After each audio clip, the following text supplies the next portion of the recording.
So starting the test drive in this 2026 Terrain, I've said this before, I'd really prefer the turbo 4 2-liter as opposed to this 1.5, at least as an option, especially on something like this with all-wheel drive, but it gets the job done.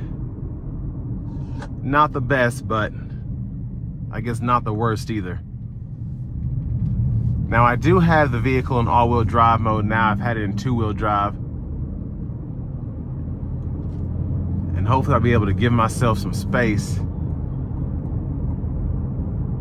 and give it a pull getting on the interstate here. I'm not gonna floor it, but I'll push it a little bit.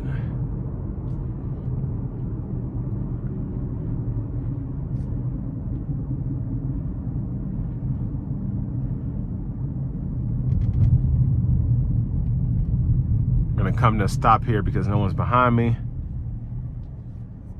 Here we go.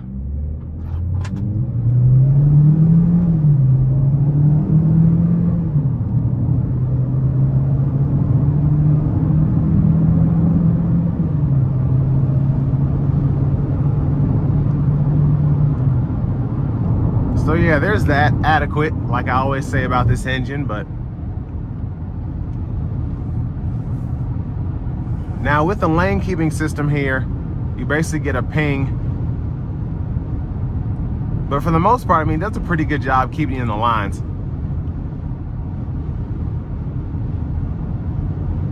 And ride quality is very, very nice.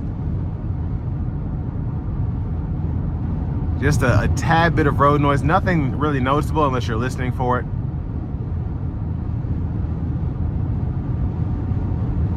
But just like the overall comfort of the vehicle coming down the road here, you're getting 24 miles per gallon city, 26 highway. With an all-wheel drive vehicle, not bad.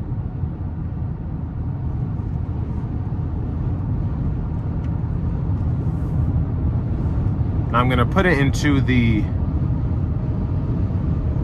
I guess I'll keep it in normal. You don't really have a sport mode, but you do have off-road, terrain, snow and ice, and then a tow haul mode.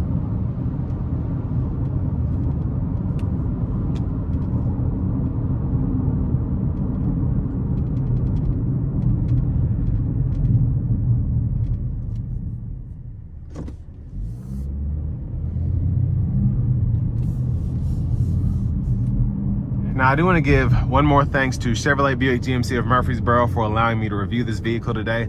I'll leave a link below in the description. If you're looking to find the best price on one of these closer to home, click on that second link down below. It takes just a minute to fill out your information, and I'll make sure the local dealers are fighting to get you the best price on this or whatever new vehicle you might be interested in.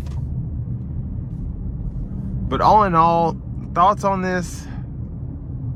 If you're in the market for something like this, I feel like there's a lot to offer here. I do think it's a tad expensive for a lot of the things that could have been put on here that weren't.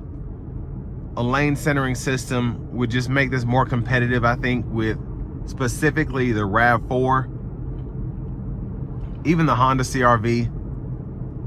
And I just think, per GM fashion, they're late to the party with this stuff. If someone's offering driver assist functions for the same price, and you know, you're just kind of leaving it out so that people can pay for a Super Cruise or whatever, it just kind of puts a bad taste in consumers' mouth, in my opinion.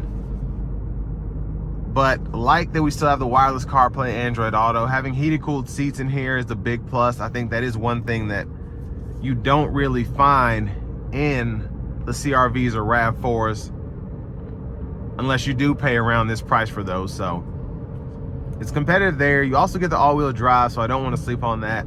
And then just all that the AT4 includes, having that off-road capability, the looks especially, and then just this interior color is super nice. And I mean, with a 1.5 turbo, it's pretty competitive, unfortunately.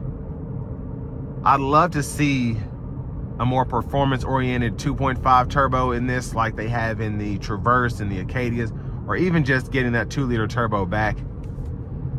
Another big plus, though, is we do get an 8-speed auto here with this all-wheel drive system. So getting all of that, the more I break it down, the more I'm like, okay, I get it, but I just feel like there were a few things that could have been added for a small amount of money that would really take this over the top.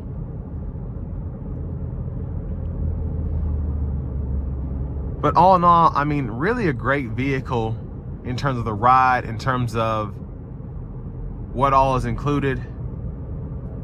But for this AT4 all-wheel drive, it's a pretty penny. So I mean, you can get this for around 30 grand if you get a base model one without all-wheel drive. And that might be what you're looking for if you don't need the all-wheel drive capabilities, the great looks, and all of that. But with all that being said, this will bring me to the end of my review of this 2026 GMC Terrain AT4.